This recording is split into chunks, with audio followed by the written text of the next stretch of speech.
¿Qué tal? ¿Cómo están? Bienvenidos, bienvenidas. Volvemos, como todos los lunes, 21:30, en vivo, a acompañarlos con Atreverse, este programa, producción íntegra de Punta Alta Visión, que ha arrancado durante el mes de octubre, que vamos a seguir acompañándolos con diversos temas. Todos los lunes vamos a abordar una temática distinta. Ya hablamos de sexualidad y deseo, hablamos de alimentación, hablamos de estafas virtuales, estafas telefónicas. También hablamos de constelaciones familiares o aquellas terapias alternativas que ya nos quedaron claros, son complementarias a toda la medicina dura. Y por supuesto, hoy vamos a tocar un tema muy sensible también, que no es ajeno a nuestro distrito, que no es ajena nuestra comunidad, que sigue pasando porque hay mujeres que siguen desapareciendo, hay niños o niñas que siguen desapareciendo. Y cuando hablamos de ello nos va a resonar el caso de Marita Verón, esta mujer secuestrada que nunca apareció. Hace más de 20 años que desapareció Marita Verón, la odisea de su madre, Susana Trimarco, para poder acompañar, para poder desentramar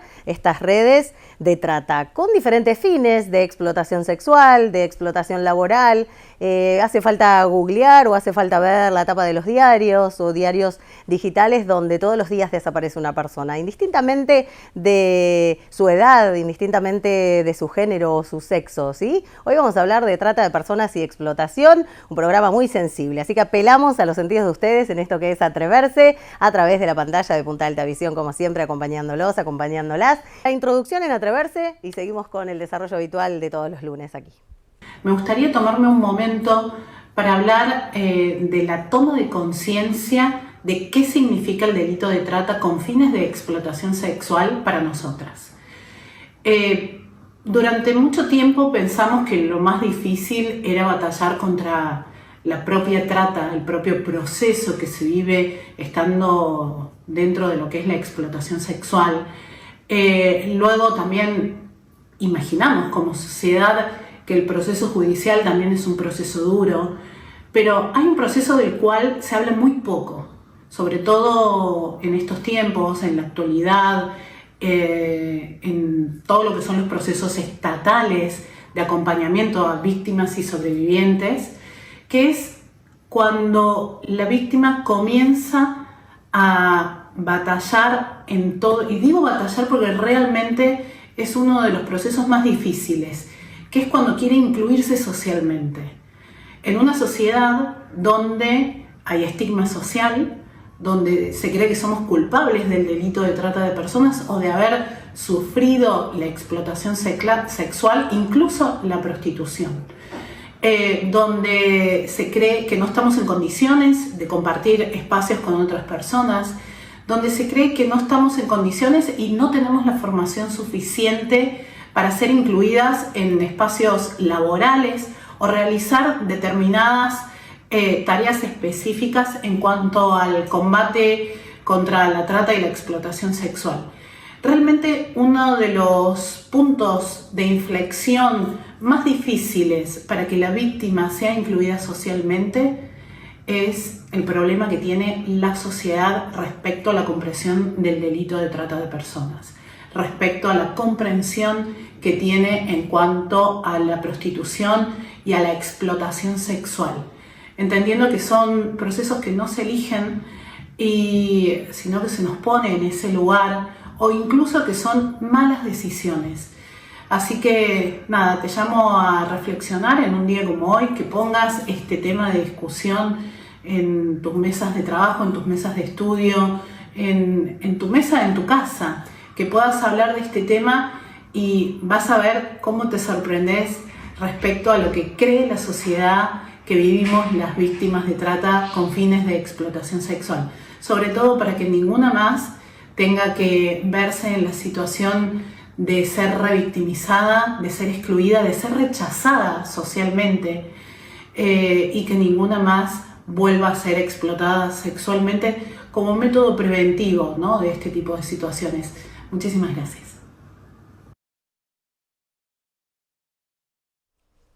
Bien, interesante el testimonio de Alika Quinan, por supuesto, ya como decía el Graf, es una experta, sobreviviente sobre todo, ha tenido una experiencia muy dura, pero la ha fortalecido como mujer para generar y para crear su fundación, Alika Quinan Fundación, y por supuesto vamos, porque hay más de Alika también para conocerla en profundidad y para conocer una mujer resiliente, pero hablamos de mujeres siempre, mucho se habló de trata durante este año, teniendo en cuenta el caso Loan, la desaparición de este chiquito, de todas estas redes, de las leyes que de un tiempo a esta parte han permitido cerrar esos prostíbulos del que fue víctima Alika junto con otras mujeres, porque antes había ordenanzas municipales, antes había en diferentes sectores la figura de alternadoras, que incluso el mismo Estado, que es otro proxeneta en este caso, favorecía la prostitución. En este caso y en Punta Alta han cerrado muchos de estos prostíbulos, una ciudad portuaria, una ciudad, si bien no turística como es Ushuaia, pero sí, por supuesto, ha tenido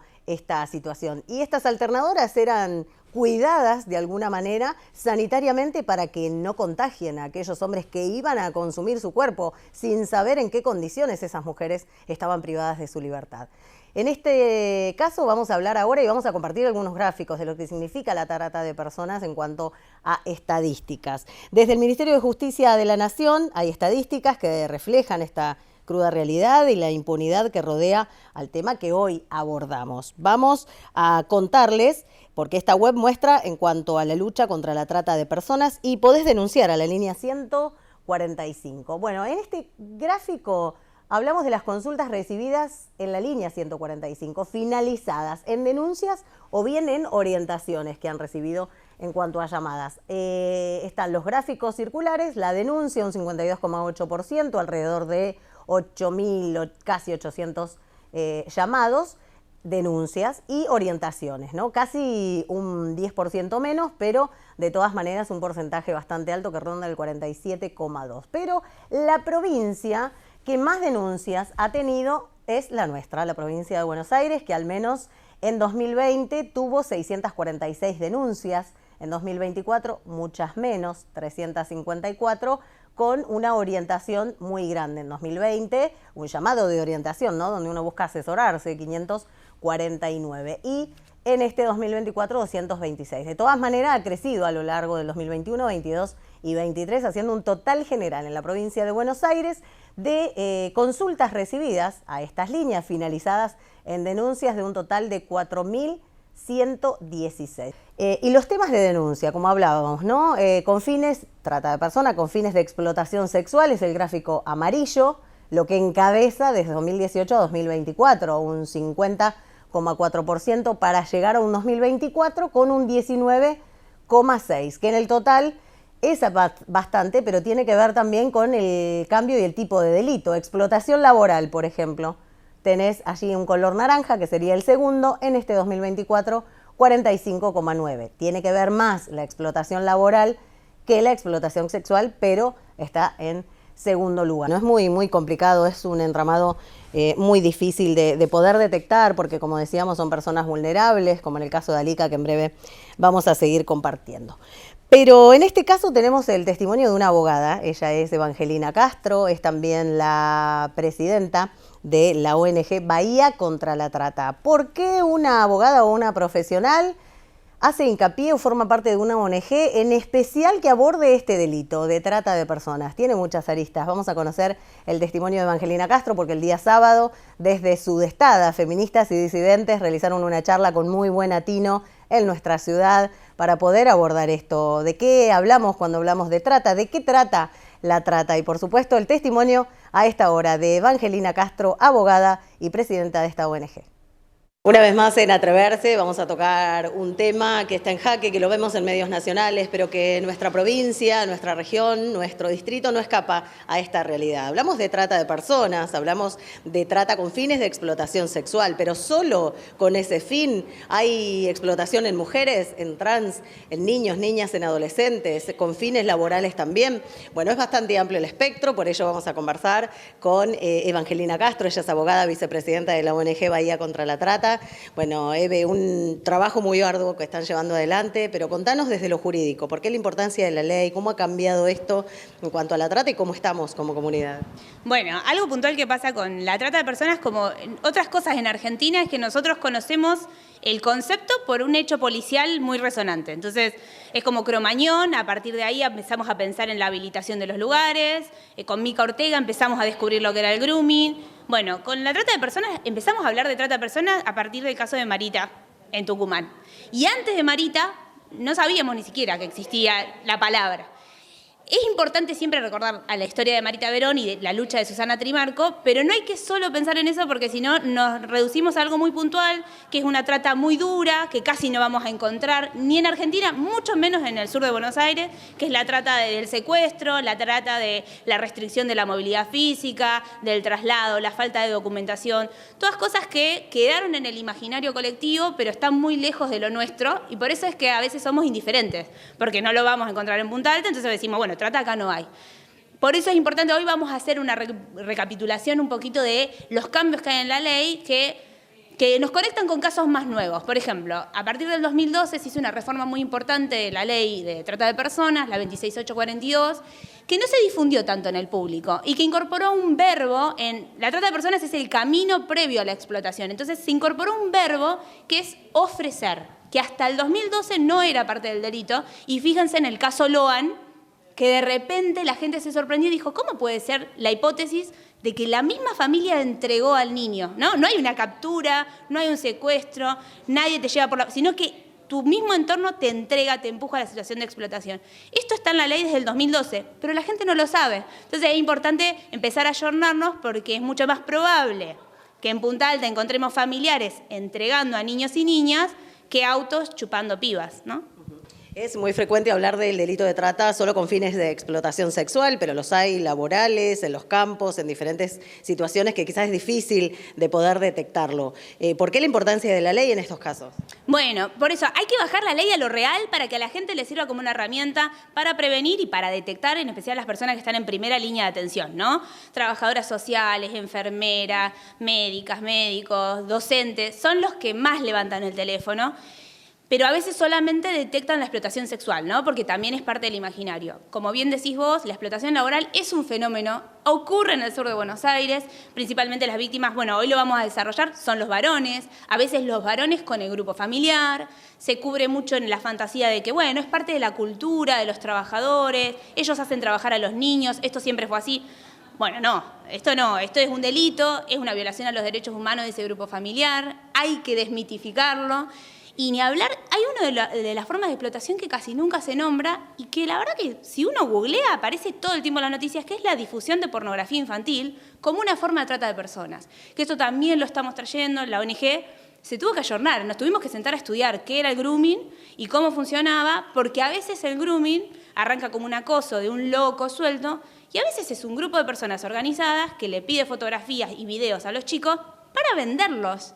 No es que quieren sacar al niño de su casa y retenerlo o ejercer violencia física sobre los chicos. Convencen a los chicos, sacan fotos, sacan videos para subirlo a una página pornográfica, para intercambiarlo en Telegram. Esto también es trata de personas.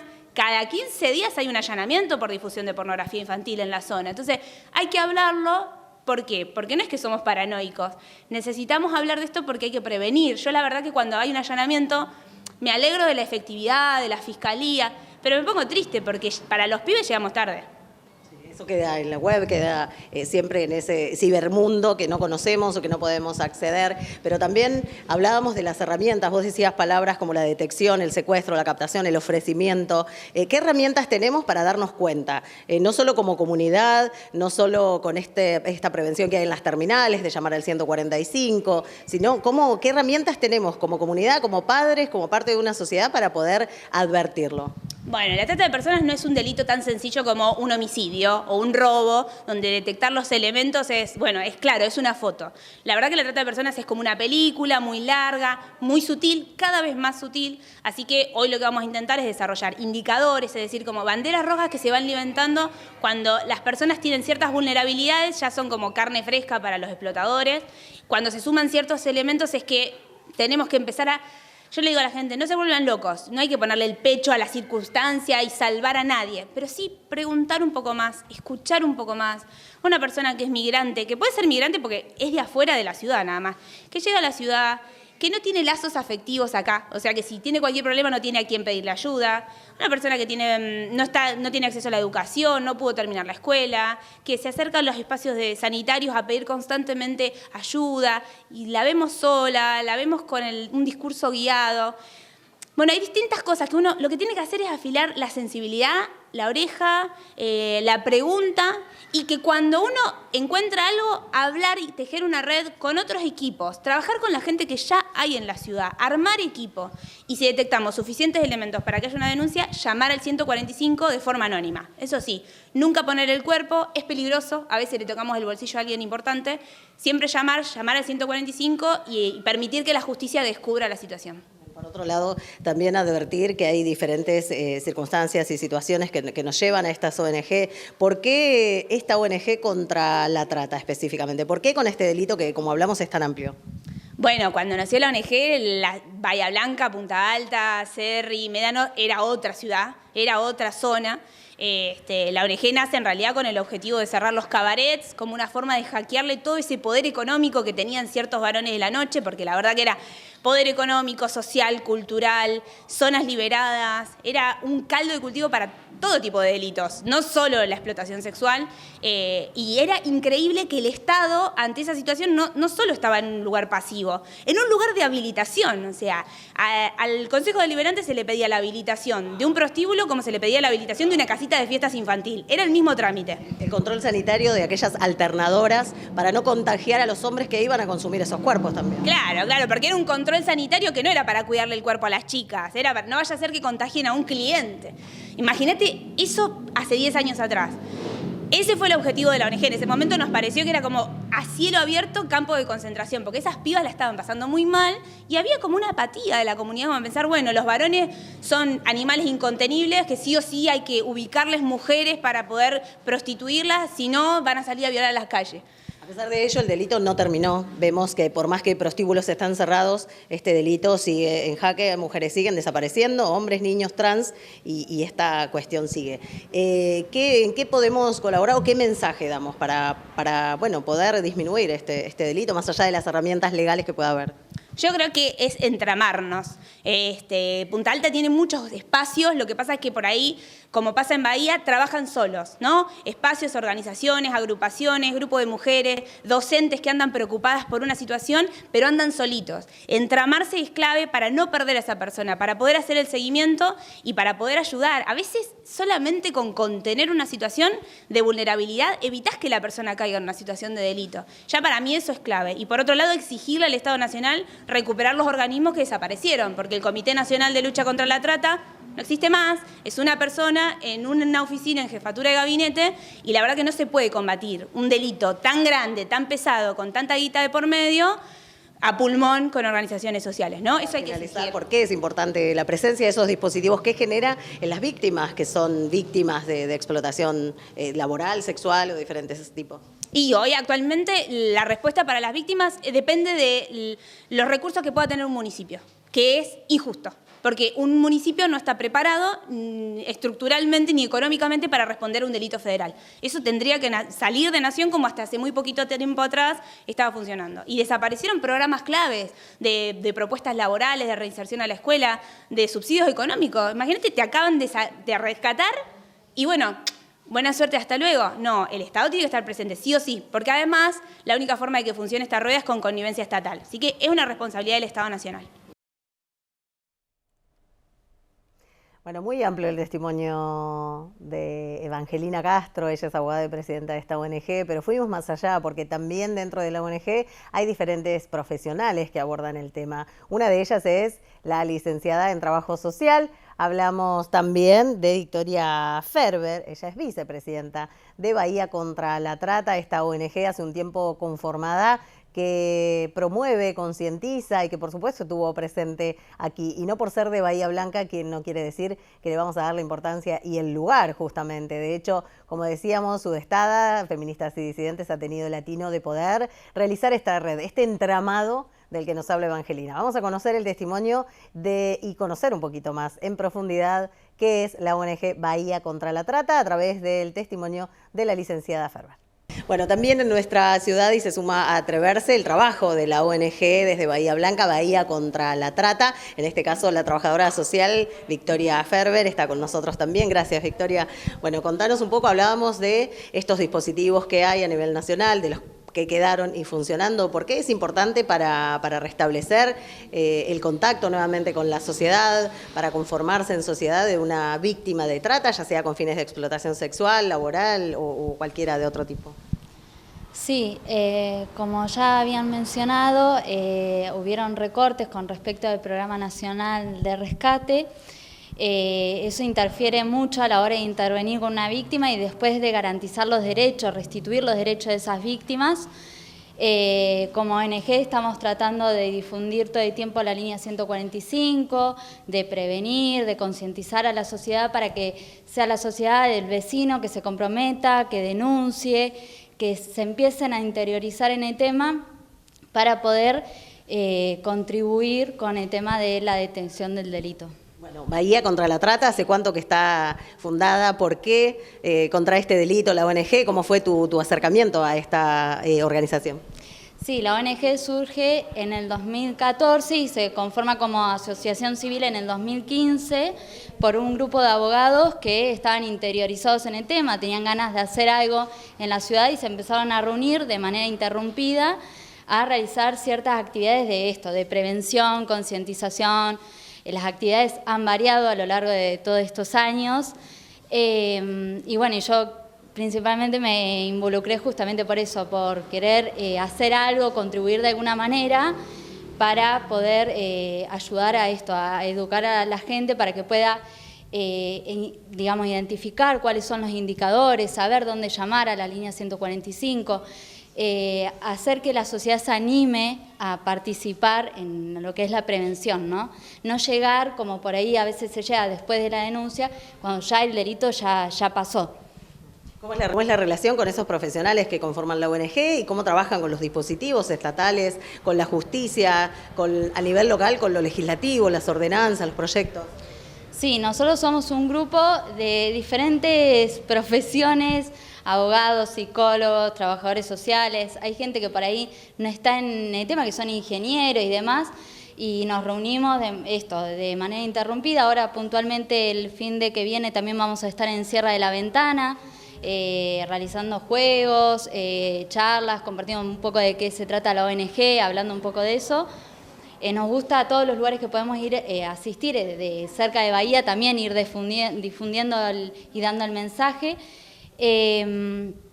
Y nada, la idea es esta, es poder llegar a todas las personas, a todos los vecinos que se puedan acercar. También si hay gente que se quiere sumar, también nos puede escribir en las redes sociales. Estamos en Instagram, recientemente en TikTok, porque es una de las nuevas plataformas que por ahí atraviesa a los jóvenes, a las niñeces y demás.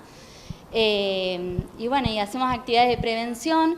Cuando nos llama y nos convoca algún juzgado, lo que fuere, por alguna situación puntual, ahí intervenimos, pero bueno, principalmente nuestra función es prevención y concientización del delito. Bueno, porque es importante como profesional contar con una profesional en trabajo social en este tipo de delito y de cuestión, cómo se relaciona la persona que vuelve a reinsertarse, cómo lo trabajan ustedes desde tu profesión. Sí, desde mi profesión, en todos los espacios en los que podemos estar, salud, educación, puede llegar a una posible víctima.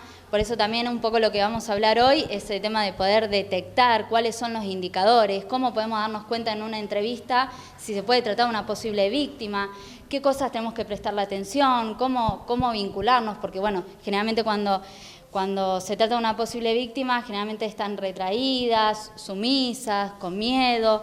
Entonces, bueno, poder generar ese vínculo es clave para poder abordar la situación, ¿no? Después, obviamente, empezará a intervenir quienes deban intervenir en cuanto a autoridades y demás, pero bueno, poder ponerlo en palabra, poder detectarlo para poder ayudar es fundamental. Compromiso de todos. Sí, es compromiso de todos. Bien, es compromiso de todos y todas. Agradecerte, pero bueno, contanos dónde podemos seguirlos, dónde podemos interiorizarnos en redes sociales de la ONG. Bien, nosotros estamos en Instagram como Bahía contra la Trata, también estamos en TikTok y también tenemos Facebook. O sea, estamos en todos lados, no hay excusa para no seguirnos. Gracias por sumarse a Atreverse. Bueno, muchas gracias a ustedes.